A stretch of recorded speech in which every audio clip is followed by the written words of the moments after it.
Saya pernah berpikir bahwa rasa sakit hanyalah bagian dari hidup yang harus ditanggung sendirian, sampai hari itu tiba ketika nyeri di bagian paling intim tubuhku membuatku bertemu dengannya.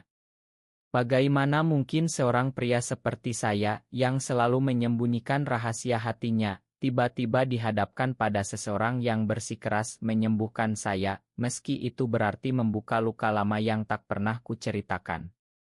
Itu bukan hanya sakit isik, tapi juga pertarungan batin yang membuatku mempertanyakan segalanya tentang cinta dan identitas diri. Hari itu dimulai seperti biasa di Jakarta yang panas dan ramai. Saya, Adi, seorang pemuda berusia 25 tahun yang bekerja sebagai desainer grafis di sebuah agensi kecil di kawasan Sudirman.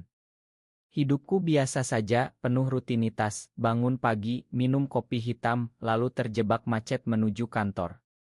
Tapi pagi itu, rasa nyeri tiba-tiba menyerang.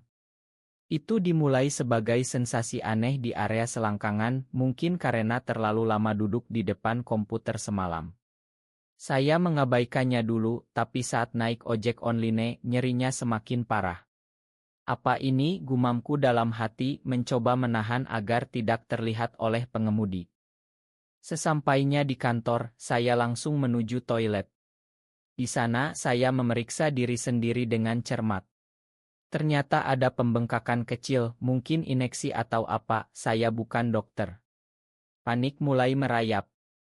Bagaimana kalau ini serius? Saya tak punya siapa-siapa untuk bercerita. Keluargaku di Yogyakarta, dan teman-teman di Jakarta hanyalah rekan kerja yang tak tahu rahasiaku bahwa saya menyukai pria. Itu rahasia yang kusimpan rapat, karena di Indonesia, meski aman sudah modern, pandangan masyarakat masih keras terhadap kami. Dalam hati, saya bergumam, kenapa harus sekarang? Kenapa harus bagian ini? Itu membuatku merasa rentan, seperti tubuhku sendiri mengkhianatiku. Saya mencoba fokus bekerja, tapi nyeri itu terus mengganggu. Setiap gerakan membuatku meringis. Saat istirahat siang, saya memutuskan untuk pergi ke klinik terdekat. Di sana, dokter seorang pria muda bernama Budi, berusia sekitar 28 tahun, dengan senyum ramah dan mata yang penuh perhatian. Dia memeriksaku dengan profesional, tapi saat menyentuh area itu, saya merasa malu luar biasa. Ini ineksi ringan, Pak Adi. Saya akan berikan obat, tapi Anda harus istirahat dan jaga kebersihan, katanya tenang.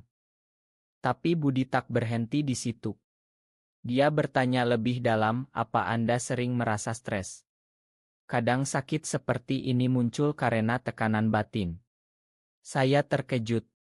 Bagaimana dia tahu? Saya menggeleng, tapi matanya seolah membaca pikiranku. Setelah itu, dia memberikan nomor ponselnya. Kalau ada apa-apa, hubungi saya. Saya bisa bantu menyembuhkan lebih dari sekadar isik. Kata-katanya itu membuat hatiku berdegup kencang. Apakah dia tahu? Atau hanya ramah biasa? Malam itu, nyeri belum hilang sepenuhnya. Saya berbaring di apartemen kecilku, memandang langit-langit sambil memikirkan Budi. Kenapa dia begitu perhatian, tanyaku pada diri sendiri. Saya tak pernah punya pengalaman romantis dengan pria lain. Di masa kuliah, saya pernah suka pada teman sekamar, tapi tak pernah kukatakan.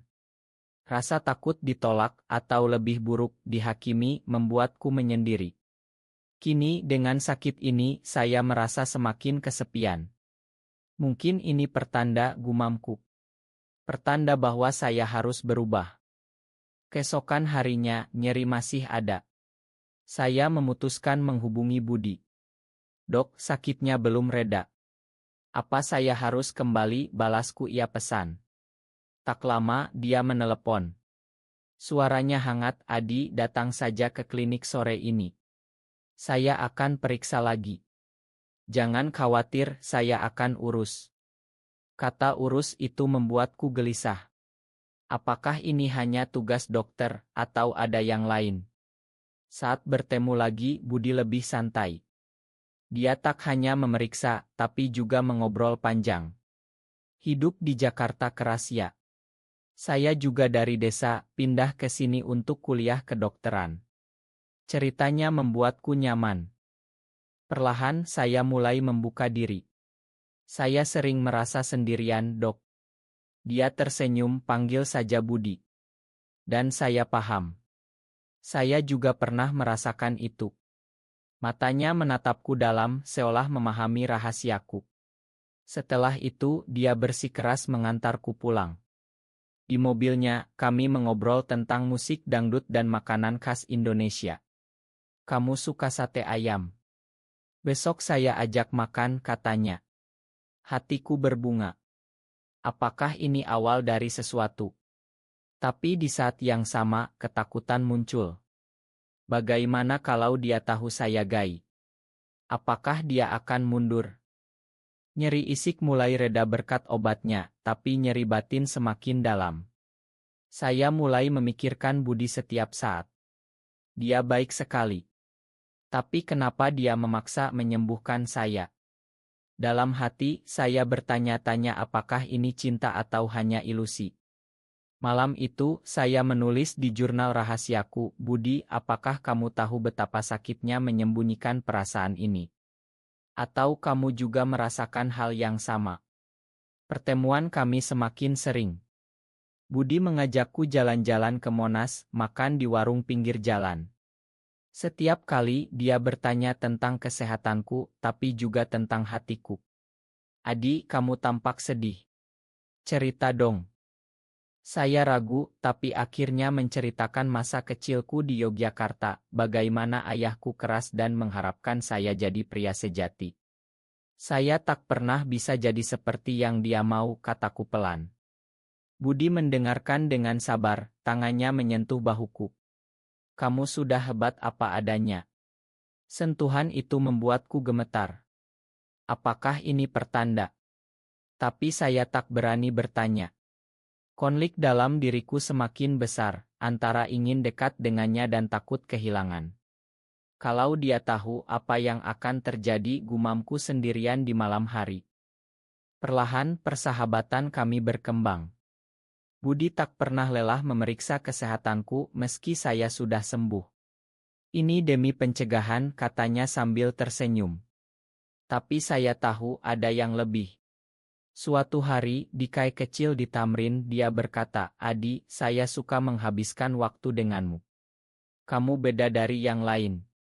Hatiku berdegup. Apa maksudmu? Tanyaku hati-hati. Dia menatapku, kamu membuat saya merasa lengkap. Kata-kata itu seperti obat untuk luka batinku. Tapi di saat yang sama, keraguan muncul. Apakah dia benar-benar seperti saya? Atau ini hanya khayalan? Konflik semakin dalam saat saya mulai jatuh cinta. Setiap malam, saya bergulat dengan pikiran, haruskah saya katakan? Atau biarkan saja? Rasa sakit lama kembali, bukan isik, tapi emosional. Saya ingat masa remaja, ketika saya pertama kali sadar suka pada pria. Itu membuatku depresi, sampai-sampai saya pernah berpikir untuk mengakhiri hidup. Tapi sekarang, dengan Budi ada harapan. Dia bisa jadi jawaban, pikirku. Tapi juga, dia bisa jadi penghancur. Akhirnya, di akhir pekan, kami pergi ke Bogor. Di sana, di Taman Botani, Budi memegang tanganku. Adi, saya gay. Dan saya suka padamu. Pengakuannya itu seperti ledakan. Hatiku berbunga, tapi juga takut. Budi, saya juga. Tapi kita di Indonesia, ini berbahaya. Dia tersenyum, kita hadapi bersama. Saat itu, saya merasa disembuhkan untuk pertama kalinya. Tapi saya tak tahu badai baru saja dimulai. Setelah pengakuan itu, hubungan kami semakin dekat. Budi tak henti-hentinya menyembuhkan luka batinku dengan kehadirannya. Setiap pagi dia mengirim pesan, selamat pagi Adi. Jaga kesehatan ya. Itu sederhana, tapi membuat hatiku hangat. Kami bertemu diam-diam, menghindari mata orang. Di Jakarta, kami harus hati-hati. Kita seperti buronan cinta, candaku suatu hari. Budi tertawa, tapi matanya serius. Saya akan lindungi kamu. Tapi konflik mulai muncul. Keluargaku menelepon menanyakan kapan saya pulang ke Yogyakarta. Adi, sudah waktunya nikah. Ibu sudah cari calon. Kata ibu itu seperti pisau. Dalam hati, saya berteriak, bagaimana saya katakan bahwa saya mencintai pria? Saya tak bisa. Malam itu, saya menangis sendirian. Budi, apakah cinta ini layak untuk semua penderitaan? Tanyaku pada bayanganku. Budi merasakan kegelisahanku. Saat kami bertemu di apartemennya, dia memelukku. Cerita Adi. Saya di sini untuk menyembuhkanmu. Saya menceritakan tentang keluarga. Dia mendengarkan lalu berkata, saya juga punya rahasia. Keluargaku di Surabaya tak tahu tentang saya. Kami saling berbagi luka, membuat ikatan semakin kuat. Tapi di balik itu keraguan tumbuh. Bagaimana kalau suatu hari dia bosan? Atau keluarganya memaksa? Suatu hari kami pergi ke Bali untuk liburan singkat. Di sana, di pantai Kuta, kami berjalan bergandengan saat senja. Ini seperti mimpi, kataku. Budi tersenyum, ini nyata, Adi. Tapi di hotel, nyeri lama kambuh sedikit. Budi langsung memeriksa, biar saya obati. Keperhatiannya itu membuatku jatuh lebih dalam. Tapi malam itu, saya bermimpi buruk, keluargaku mengetahui dan menolakku. Bangun dengan keringat dingin, saya bergumam, apakah ini layak? Kembali ke Jakarta, masalah semakin rumit. Rekan kerjaku, Andi, mulai curiga. Adi, kamu sering ketemu dokter itu ya? Apa sakit lagi? Saya mengelak, tapi hatiku gelisah. Kalau ketahuan, karirku hancur. Budi mencoba menenangkan, kita hati-hati saja. Tapi saya mulai menarik diri. Mungkin kita pause dulu, kataku suatu hari. Matanya sedih, kenapa? Saya kan mau menyembuhkanmu. Kata itu sekarang terasa berat. Budi, ini bukan sakit isik lagi. Ini hati yang takut. Konflik batin semakin dalam. Saya mulai mempertanyakan identitas. Apakah saya pantas dicinta seperti ini? Di malam-malam sendirian, saya ingat masa kecil. Ayah memukul karena saya tak suka sepak bola, memanggilku lemah. Itu membuatku trauma. Budi mencoba mendekat lagi, mengajak makan malam di restoran Sunda. Adi, jangan menyerah pada kita. Tapi saya ragu. Bagaimana kalau ini salah? Akhirnya, puncaknya datang saat Budi mengenalkanku pada temannya, seorang aktis di Jakarta. Dia bisa bantu kita, katanya. Tapi teman itu, Rian, tampak terlalu dekat dengan Budi. Saya cemburu. Apa hubungan kalian, tanyaku. Budi menjelaskan, hanya teman. Tapi di hati, keraguan tumbuh. Mungkin dia punya masa lalu. Malam itu, saya bertengkar dengan diri sendiri, percaya atau tidak. Persahabatan dengan Rian justru membuka mata. Dia cerita tentang perjuangan komunitas di Indonesia. Kalian beruntung punya satu sama lain. Itu membuatku sadar betapa berharganya Budi. Tapi kemudian, reaksi keluarga Budi muncul. Ibunya menelepon, Budi pulanglah.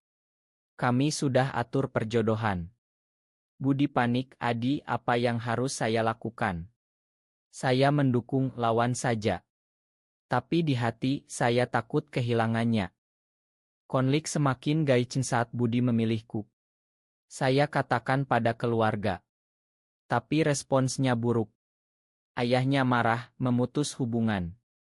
Budi menangis di pelukanku. Kenapa harus begini?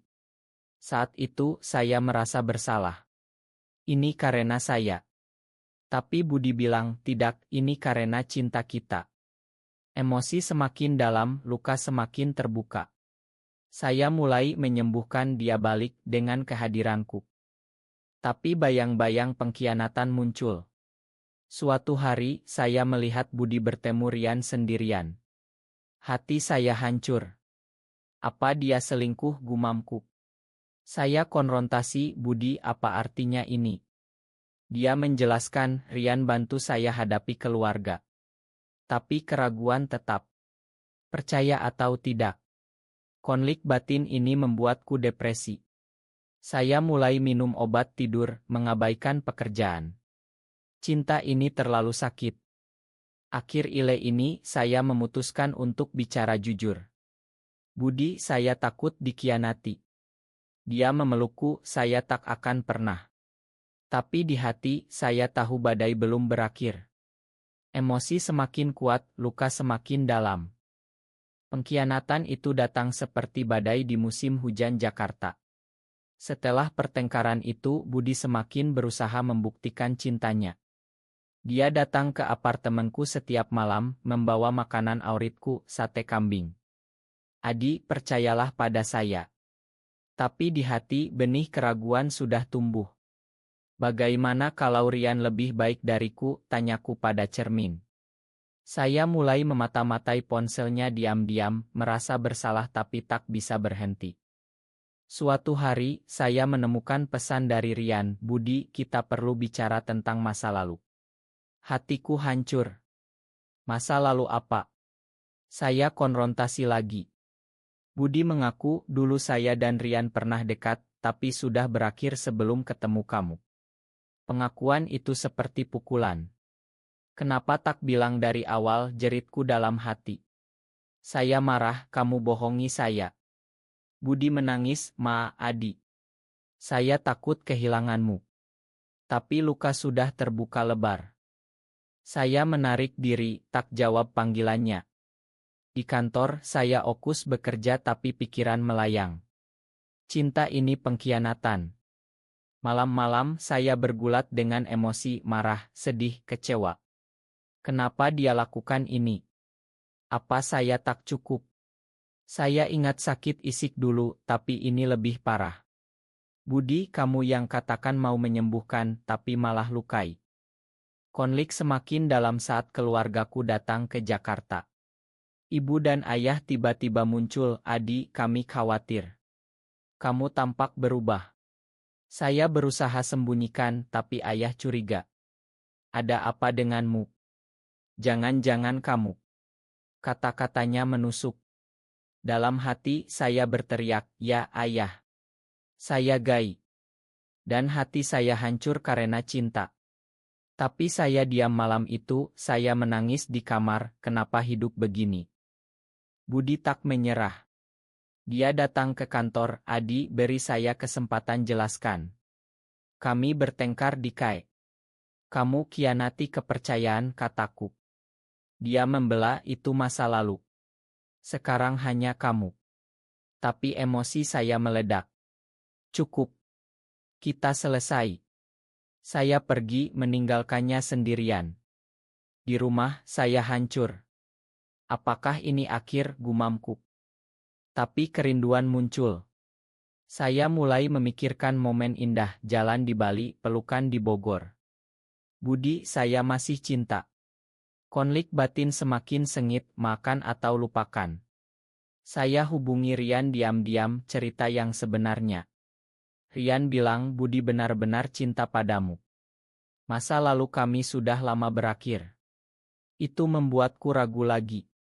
Apakah saya terlalu paranoid? Emosi semakin kuat saat Budi jatuh sakit. Dia kirim pesan, Adi, saya demam.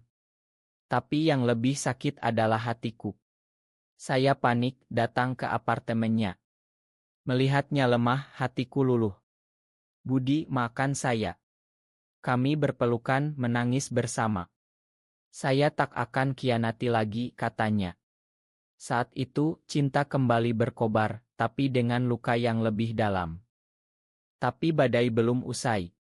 Keluarga Budi datang ke Jakarta, marah karena pengakuan gaynya.